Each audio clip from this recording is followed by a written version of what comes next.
사도행전 13장 21절 22절입니다. 제가 읽어드리겠습니다. 그 후에 그들이 왕을 구하거늘 하나님이 베냐민 지파 사람 기스의 아들 사울을 40년간 주셨다가 패하시고 다윗을 왕으로 세우시고 증언하여 이르시되 내가 이새의 아들 다윗을 만나니 내 마음에 맞는 사람이라 내 뜻을 다 이루리라 하시더니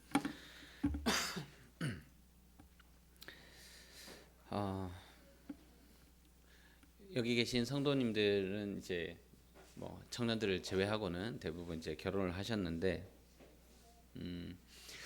그 생각을 이렇게 뒤로 돌이키셔서 결혼 초기에 어땠더라 이런 거를 한번 생각해 보실 수 있으실까요? 결혼 초기에 한 짧게는 2, 3년, 길게는 한 5년, 6년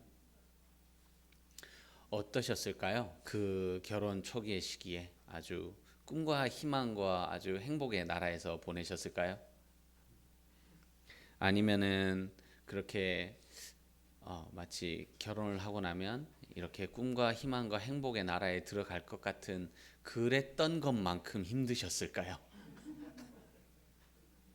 서로 대립하고 서로 찔러대고 이제 내가 맞다 네가 틀리다죠. 내가 무조건 맞으니까 내가 맞고 네가 틀린 거죠. 어쨌든 행복하셨어도 만만치 않았을 거고 그 행복한 기대했던 것만큼 어떤 어려움이 있으셔도 그것도 역시 만만치 않은 시간을 이제 보내셨으리라 생각합니다. 그래서 그 과정, 그 시간 이제 누구도 피해갈 수 없는 그런 과정과 시간을 통해서 서로를 많이 알게 되셨고 또 상대가 어떤 종류의 사람인지 결혼 전에 몰랐던 어떤 종류의 사람인지도 또 알게 되고 뿐만 아니라 상대를 보면서 내가 어떤 종류의 사람인지 그것도 결혼 전에 몰랐던 그 모습을 몰랐던 것들도 이제 깨달으셨으리라 이제 생각을 합니다. 이제 물론 상대가 어떤 사람인 것을 아는 것과 그것을 그 사람을 이제 이해하고 받아들이는 것은 사실 좀 별개의 문제입니다. 알지만 내가 당신이 어떤 사람인지는 알지만 난 여전히 그걸 이해를 못하겠어. 난 여전히 당신의 모습을 알지만 내가 그래도 여전히 그 모습을 받아들이지는 못하겠어 라고 할 수도 있고 또 그 모습을 받아들일 수도 있고 이제 차이가 있는 거죠. 이제 희망하기로는 이제 알게 되었지만 여전히 그 모습의 선을 긋고는 이제 알지만 이 선을 넘어오지는 마. 나는 내 선을 지킬 거야. 당신은 당신 선에 있고 나는 내 선 안에 있을 거야라고 할 수도 있고 그걸 이제 그 선을 풀고 이제 무언가 공동의 그것을 향해서 같은 마음으로 갈 수 있다면 그것만큼 더 좋죠. 이런 게 사실 이심전심 이제 그거 아니겠습니까? 네 마음이 내 마음이고 내 마음이 네 마음이고 이제 우리가 뭘 하더라도 나의 마음에서 벗어나지 않고 내가 뭘 하더라도 당신 마음에서 벗어나지 않고 당신이 뭘 하더라도 내 마음에서 벗어나지 않는 그런 이제 곳까지 나아가야 되는데 이제 그리스도인이 된 구원받은 하나님을 모르기 전에 그런 상태가 아니라 구원받고 난 다음에 우리의 마음 상태는 하나님과 어떻게 되어 있을까요?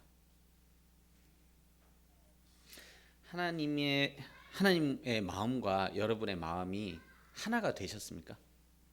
내가 무엇을 해도 하나님의 마음이고 하나님께서 내게 무엇을 말씀하셔도 그것이 내 마음이고 되셨을까요? 아니면은 하나님 눈치를 보고 계실까요? 내가 하고 싶은 게 있는데 하나님 눈치 보여서 못 하겠어요.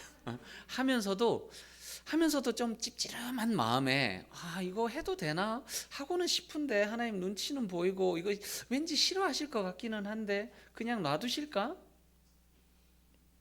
이제 우리가 어릴 적에 이제 부모님 눈치를 보듯이 이제 어릴 적에는 이것도 하고 싶고 저것도 하고 싶고 저희 아기가 지금 뒤에서 우산 들고 뛰어다니고 있는데 조금 더 크면 눈치를 보겠죠. 지금은 눈치를 안 보지만은 저래 내가 저렇게 뛰고 다녀도 되나 이렇게 아빠를 이렇게 힐끗힐끗 보면서 눈을 한번 마주쳐 가면서 이래도 되나 이러면서 이제 뛰어가겠죠. 그런 상태이십니까? 아니면은 이제 우리 부모님의 마음을 그대로 다 이해하고 이제 그 마음이 내 마음이고 내 마음이 또 부모님의 마음이 됩니까? 우리는 이제 하나님께서 세상 만물의 주인 되심도 알고 그분의 이제 전지전능함도 알고 그분의 뜻이 사실 무엇인지 모르지 않습니다. 왜냐하면 성경을 통해서 그 하나님의 뜻은 명명백백하게 드러나 있거든요.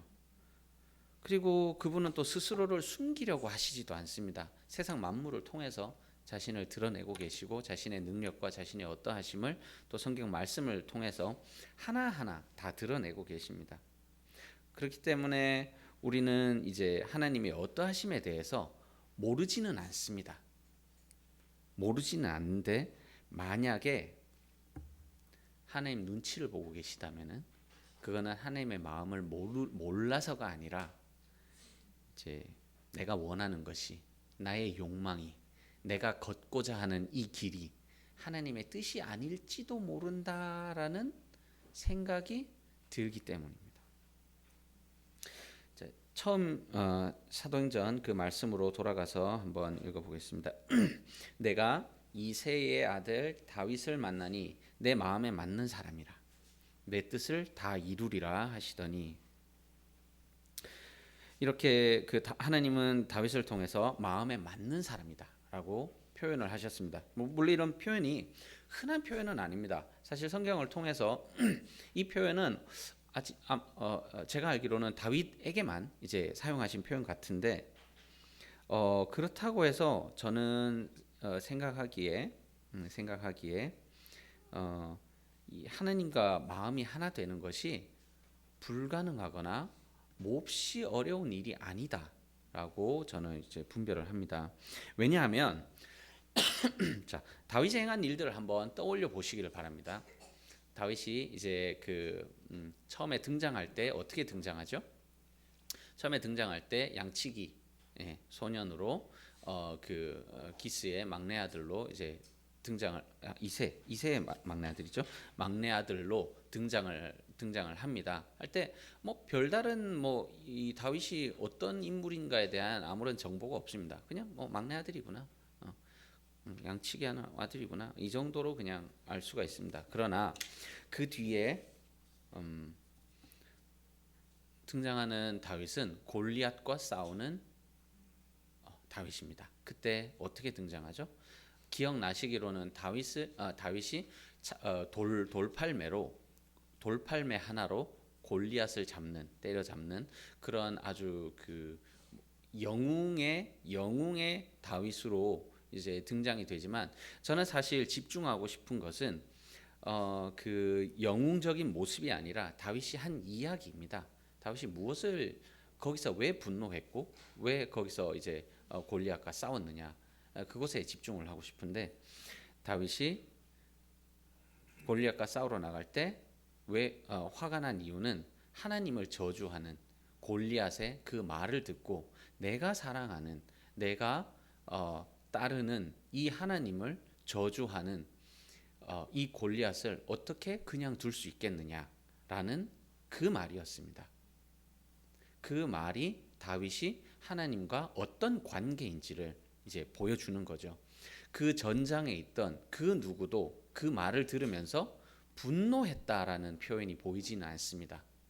두려워했죠. 그 말을 들으면서도 그래 뭐 그거는 뭐 하나님 욕하는 거고 나는 무서운 거니까 이제 관련이 없었던 거죠. 그러나 다윗은 그 말을 듣고 감히 어떻게 네가 하나님을 향해서 그런 말을 할 수 있느냐라고 분노했던 거죠. 그래서 그 다윗의 그 마음과 그 하나님과의 그 당시에 다윗과 하나님과의 관계가 그곳에 있던 그 누구와도 달랐다라고 이제 표현해 볼 수 있겠습니다. 자, 그리고 또 이제 다윗이 사울에게 쫓기면서 굴에 숨고 그렇게 다닐 때 하나님께서 사울을 다윗 손에 2번 맡기신 적이 있죠. 그러나 다윗은 어떻게 말하면서 그걸 거절했습니까? 이것이 나한테 이득이 안 된다. 이것은 뭐 전술 전략상 도움이 안 된다. 어떤 그런 것을 한 것이 아니라 하나님께 기름 부음 받은 자를 죽이는 것은 내가 할 수 없는 일이다. 그것의 행동의 이유와 그 길이 하나님께 있었습니다. 나의 행동의 이유가 하나님께 있었던 거죠. 자, 이런 것들은 하나님과의 관계가 참 어떤지를 보여줍니다. 그러나 이런 관계를 가진 사람도 어떻게 되죠? 자신의 충성된 병사 우리아의 아내를 탐하고 그리고 그 사실을 덮으려고 우리아를 죽게 하죠. 또한 또 불필요한 인구 조사를 하면서 또 하나님께 벌을 받기도 했습니다. 그러니까 제가 드리고 싶은 말씀은 하나님께서 분명히 다윗을 향해서 내 마음에 맞는 사람이다 라고 이야기를 하셨으나 마음에 맞는 사람이라고 해서 죄를 짓지 않는 사람이다 라는 것은 아닌 거죠. 마음에 맞지만 여전히 우리는 그 하나님께서 가두어 두신 그 한계를 벗어날 수는 없습니다. 그 안에서 실수하고 실패하고 넘어지고 죄를 짓게 되는 그런 것이죠. 그러나 이런 것이 실상 그 하나님과 마음이 하나 되었다, 따로 되었다라는 것을 그 구분 짓는 것은 아니라는 것입니다. 그러니까 우리가 일상 속에서 또 어떤 마음 가운데 또 어떠한 이제 그 실수를 범한다 하더라도 그것이 난 이런 실수를 범하니 내 마음이 하나님과 하나 되는 것은 걸렀어. 나는 될 일이 아니야. 라고 이제 선을 긋는 것은 잘못된 판단이다라고 저는 이제 분별을 하고요. 그러면은 이제 생각을 해보는 거죠. 그러면 마음이 합한다. 하나님과 마음이 합했다. 도대체 무슨 뜻인가? 이게 무엇을 표현하고 싶으신 것인가? 라고 이제 곱씹어 보게 됩니다. 그러면 제가 처음에 말씀드린 우리 그 처음에 결혼하셨을 때, 신혼 때, 뭐 신혼을 좀 지나서라도 5년, 7년 때 이제 부부 간에 서로에 대해서 알아가는 과정에 대해서 다시 한번 떠올려 보시면 좋겠습니다. 부부 간에 서로의 마음은 알고 있지만 내 마음을 그 부인의 마음을 혹은 남편의 마음을 알고는 있지만 내가 받아들이지 않는 거죠. 알지만 그 마음과 그것이 향하는 방향성과 뜻은 알지만 내가 선을 끊는 거죠. 선을 끊고 받아들이지 않는 것. 그렇게 되면 이심전심이 되지 않는다라고 말씀드렸습니다. 그러나 이제 서로의 마음과 생각을 알고 그 알게 된 것을 내가 받아들일 때, 그것을 나의 영역 안으로 가지고 들어올 때, 또 그것이 그것에 내 마음이 동화될 때, 그때는 이제 이심전심이 된다라고 말씀을 드렸습니다. 그렇게 되면은 이제 같은 방향성을 가지게 되고 같은 마음을 가지게 돼서 서로 간에 무엇을 하든 그것이 서로가 가지고 있는 마음 밖으로 넘어가지 않는 것이죠. 물론 그렇다고 해서 안 싸우겠습니까? 실수하고 싸우고 일은 뭐 벌어질 일은 벌어지겠죠. 그렇지만 제가 드리고 싶은 말씀은 서로의 마음을 이해하고 받아들이는 것입니다. 네 마음은 네 마음인 거고 알긴 알겠는데 그건 못 받아들이겠어. 이렇게 하는 것과 그 마음을 받아들이는 것은 다르다라고 이제 표현 드리고 싶습니다. 그래서 다윗은 하나님의 그 드러난 마음을 알고 그 하나님의 마음에 자신의 마음을 맞춘 것이죠. 하나님 마음이 이런 거군요. 제가 하나님의 마음에 제 마음 맞추겠습니다. 하나님의 그 마음, 하나님께서 말씀하시는 그것, 하나님의 어떠하심에 저도 동의하고 그것이 옳다라고 저도 받아들여지고 저도 그대로 따라가길 원합니다. 그 마음이 제 마음입니다. 라고 다윗은 받아들인 거죠. 그렇다 할지라도 앞서 말씀드린 것처럼 실수하고 죄를 지을 수 있습니다. 그러나 다윗의 다른 점은 뭐냐면은 하나님의 길을 선택하고 가는 동안에 벗어나서 실수할 수는 있지만 하나님의 길로 다시 돌아온다는 것이죠. 그러니까 애시당초 다른 길을 선택하고 있는 것과 하나님의 길을 선택하고 걷고 있다가 실수했지만 돌아오는 것은 이제 좀 다른 형상이라고 볼 수 있습니다. 하나님께서 참 기뻐하시는 것을 다윗도 기뻐하고, 하나님께서 슬퍼하시는 것을 다윗도 슬퍼하고, 하나님께서 어떤 금기시하는 것들에 대해서 다윗도 그것을 금기시하는 그런 동화된 마음을 보여주는 것이죠. 그러면 하나님의 마음은, 우리가 모두 알다시피 하나님의 마음은 무엇일까요? 하나님의 마음은 어렵지 않습니다. 하나님의 마음은 우리를 사랑하시는 겁니다. 우리를 사랑하시는 것, 그리고 죄를 용납하지 않으시는 것. 간단하게 이 두 가지 정도로 압축해서 볼 수 있습니다. 물론 우리도 죄를 용납하지 않으려고 하지만 사실 쉽지 않죠. 우리 육신이 가지고 있는 한계와 우리가 이제 이 어떤 세상적인 어려움이나 내 마음의 약함이나 유혹에 넘어가는 것이든지 뭐 여러 가지 것들 때문에 죄에 대해서 우리가 정말 강경한 태도를 취하기란 쉽지가 않습니다. 그 부분은 참 평생을 사실은 싸워 나가야 되는 그 부분이라고 저는 생각을 하고요. 그렇다면은 우리가 한 가지 남은 것은 하나님을 향한 사랑하는 마음입니다. 하나님께서 우리를 사랑하는 그 마음. 하나님은 사실 뭐 당연한 얘기겠지만 하나님께서는 우리가 하나님을 사랑하기를 원합니다. 그렇죠? 모두가 아시다시피 그렇게 하기를 원합니다. 그러나 우리는 하나님을 사랑하지만 하나님 외의 것도 사랑을 합니다. 거기서 이제 갈림길이 나오는 겁니다. 그리고 마음에 갈등이 생깁니다. 그리고 또 그러다 보니 하나님의 정하신 길에서 벗어나서 다른 길로 가게도 됩니다. 물론 이제 말씀드린 것처럼 다윗처럼 그 길에서 돌이켜서 다시 하나님의 길로 돌아오면 되지만, 애시당초 내가 하나님을 사랑하면서 다른 길을 바라보고 있다라면은 이거는 이제 좀 방향성이 많이 잘못되었기 때문에 내가 하나님의 마음을 가지고 있다라고 말하기조차도 사실은 어려운 부분이 있는 거죠. 이제 그렇게 되면은 우리는 늘 갈림길에 그냥 서 있게 되는 겁니다. 하나님의 길은 알고 있지만 내가 이 길로도 가지 못하고 내가 원하는 길이 따로 있어요. 내가 원하는 길이 따로 있어서 그 길로도 사실은 가지 못하고 그 갈림길에 서서 하나님 눈치를 보면서 이 길로도 못 가고 또 이 길로 가자니 내가 원하는 욕망이 나를 잡고 끌고 있고, 그래서 그 갈림길에서 여기도 못 가고 저기도 못 가고 그저 눈치만 보고 내 욕망만 살피면서 그 자리에서 서서 이도 저도 못하는 그런 상황에 놓이게 되는 것입니다.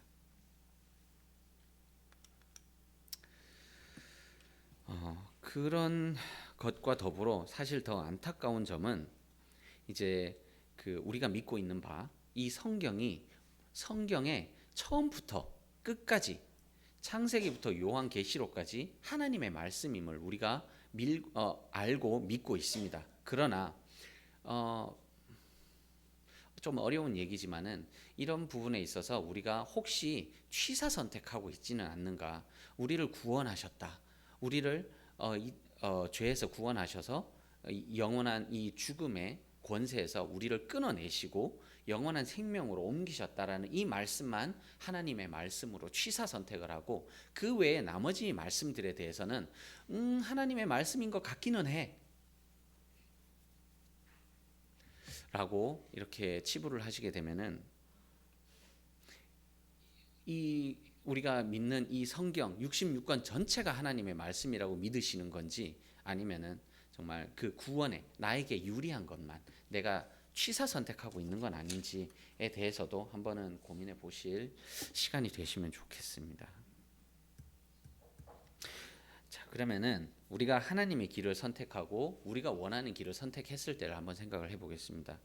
하나님께서 우리에게 주시고자 하는 방향성, 그 하나님의 길, 제가 예배 시간에도 드렸지만은 그 평안의 길, 그 길을 선택하는 것이 우리에게 우리 삶에, 그리고 영원한 내세에 우리의 삶은 끊어지지 않습니다.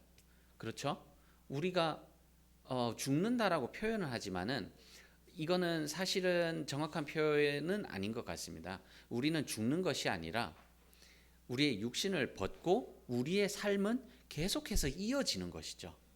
우리가 그냥 옷을 벗듯이 옷을 하나 벗고 그냥 그 삶은 계속 이어지는 겁니다. 우리는 죽지 않습니다. 우리는 영원히 삽니다. 믿으십니까? 우리는 영원한 존재입니다. 우리는 죽지 않습니다. 그 나라로 영원한 그 나라로 계속해서 이어집니다. 단지 이 땅에서 육신을 벗을 뿐이죠. 그리고 완전함을 얻게 되는 것입니다.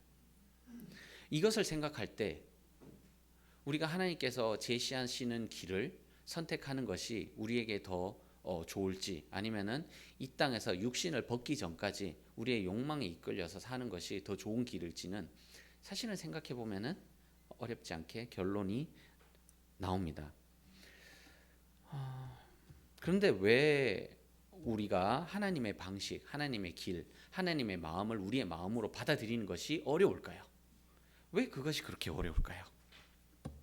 저는 이렇게 생각하고 있습니다. 우리가 속고 있다. 우리가 속고 있다.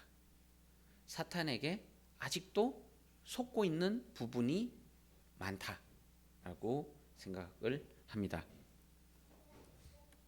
또 우리가 그것이 너무 어릴 적부터 대대에 걸쳐서, 세대에 걸쳐서 그 속임이 이어져 왔기 때문에 그것이 마치 진리인 것처럼 이렇게 생각을 하게 되기도 하고, 우리 각종 미디어를 통해서 말하는 것들이 이제 어찌 보면은 분별 없이 받아들인 거죠. 내가 그것에 대해서, 미디어가 말하는 것에 대해서 정말 깊이 고민하고 생각하고, 정말 그것이 논리적인가, 그것이 그런가라고 생각하기 전에, 이미 그런 생각을 가지기 이전부터, 그 아주 어릴 적부터 그 생각이 내 머릿속에 들어와서 어릴 적부터 가지고 있던 그 생각을 자연스럽게 진리라고 믿게 되는 것이죠. 그러나 진리는 하나님의 말씀입니다. 대표적인 속임이 이런 것입니다. 이제 꿈을 가지라고 하죠. 꿈을 가져야 됩니다. 꿈이 없는 사람은 마치 필요 없는 사람인 것처럼, 꿈이 없는 사람은 이 세상에 존재 가치가 없는 것처럼, 또 꿈이 없는 사람은 이 세상의 낙오자인 것처럼 이렇게 이야기를 합니다. 그러나 한번 거기서 말하는, 미디어에서 말하는 꿈이 무엇인가를 한번 생각해 보시면 좋겠습니다. 그 꿈의 결말이 어디로 이어지는지. 저는 생각하기를 그 꿈의 결말은 결국 돈입니다. 결국 돈이고, 너 잘 먹고 잘 살고 돈 많이 벌어서 행복해져라 라고, 그 돈을 쫓아가라 라는 결말로 이어진다라고 저는 그렇게 생각을 합니다. 또한 겁을 줍니다. 어떻게 겁을 주냐면은, 너 이거 꿈 안 쫓아가지? 그러면 너 이 세상에서 나락으로 떨어져. 너는 불행한 삶을 살게 돼. 너 꿈 없지? 너 이렇게 뭐 돈을 안 쫓아가고 학벌을 안 쫓아가고 그런 것들을 안 하지? 그러면 네 인생은 박살이 나는 거야. 네 인생은 아주 하찮은 가치 없는 인생으로 전락하게 되는 거야 라고 겁을 줍니다. 그러나 저는 이것이 굉장히 비논리적이라고 생각합니다. 부를 쫓아가지 않으면, 돈을 쫓아가지 않으면 가난해지나요? 명예를 쫓아가지 않으면 내가 인생의 나락으로 떨어지게 되나요? 이거는 굉장히 비논리적인 발상이고 공포심을 심어주는 그런 것이라고 저는 생각을 합니다. 또 마지막으로, 네가 그것을 쫓아가기를 멈추면 그 모든 것들이 너에게서 다 떠나가 버릴 거야. 너의 노년은 형용할 수 없이 비참해질 거야 라고 이야기를 합니다. 그러나 정말 그런가요?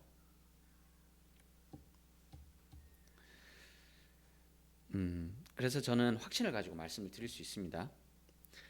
내가 속고 있는 것이 있다면 무엇을 속고 있는 건지 한번 생각을 해보시고, 내가 하나님보다 더 사랑하는 것이 무엇인지 한번 생각을 해보시고, 그것을 내려놓을 때 하나님께서 정말로 주기 원하시는 그것을 우리에게 주실 수 있다. 왜냐하면 우리 양손이 무언가를 가득 붙잡고 있다면 하나님께서 주시고 싶어도 받을 손이 없잖아요. 우리 손을 벌려야죠. 우리 손을 벌려서 그것을 내려놓고 하나님께서 주시는 것을 받으시기를 원합니다.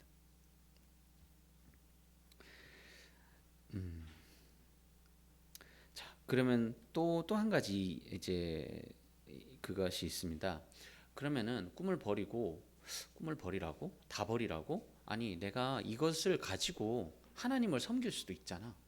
내가 이 추구하는 것들, 내가 쫓아가고 싶은 것들 달성해가지고 이걸로 하나님 섬기면 되지. 그것도 좋은 거 아닌가? 그러면은 하나님도 좋고 나도 좋고 우리 모두 교회도 좋고 모두가 다 좋은 것이 아닌가? 그러나 저는 그것은 자기 기만이고 자기 합리화라고 저는 분별을 합니다. 하나님은 뭐가 부족해서 우리에게 그런 것들을 요구하시는 분이 아니죠. 하나님 우리에게 요구하시는 것은 한 가지입니다. 내가 너를 사랑하는 만큼 너도 나를 사랑해라. 그리고 또 하나님께서 이제 부르십니다. 어떤 필요가 있으실 때 누군가를 부르십니다. 그곳에서 하나님께서 일의 중심이 되셔서 그 하나님께서 일을 진행하실 때 이 사람은 이곳에, 저 사람은 저곳에 적재적소에 넣습니다. 그런데 안타까운 점은 거절하는 겁니다. 하나님, 그거는 제 비전이 아니에요. 제 비전은 딴 거예요. 그 일 시키지 말고 내가 원하는 비전을 시키세요. 저는 그거 거절합니다. 하지만 내가 원하는 비전은 들어주세요. 이거는 참 얼마나 이기적인 말입니까? 이거는 그런 부분에 있어서는 우리가 한번 이제 생각해 보시고 이제 한번 분별해 보시면은 좋겠습니다.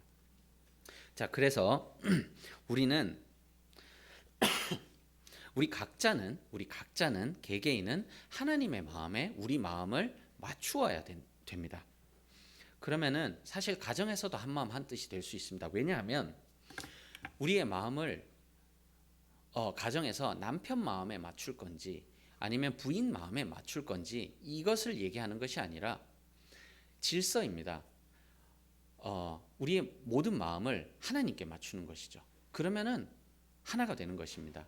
그래서 여자는 남자에게 순종하고 남자는 그리스도에게 순종하고 그리스도는 하나님께 순종하는, 그래서 모두가 한 마음을 가지게 되고 그 질서를 따르게 될 때 그때 우리 모두가 하나님의 마음을 가지고 우리가 무엇을 하든 그것은 하나님의 마음에서 벗어나지 않고 교회가 어떤 곳으로 가든 무엇을 하든 하나님의 마음에서 벗어나지 않는, 그러니까 하나님이 원하시는 게 우리가 원하는 게 되고 우리가 무엇을 하든 하나님이 원하시는 게 되는 그런 하나의 마음을 가지고 이제 살아있는 유기체로서 작동하게 된다라고 저는 확신을 합니다. 마치 이제 감히 비유를 하자면은 하나님과 성령님이 하나이시고 또 성령님과 예수님이 하나이시고 이 세 분이 또 하나이신 것처럼 우리가 하나님과 하나가 되고 우리가 예수님과 하나가 되고 교회가 하나님과 하나가 되는 그런 것이 아닐까라고 감히 한번 비유를 들어볼 수 있겠습니다.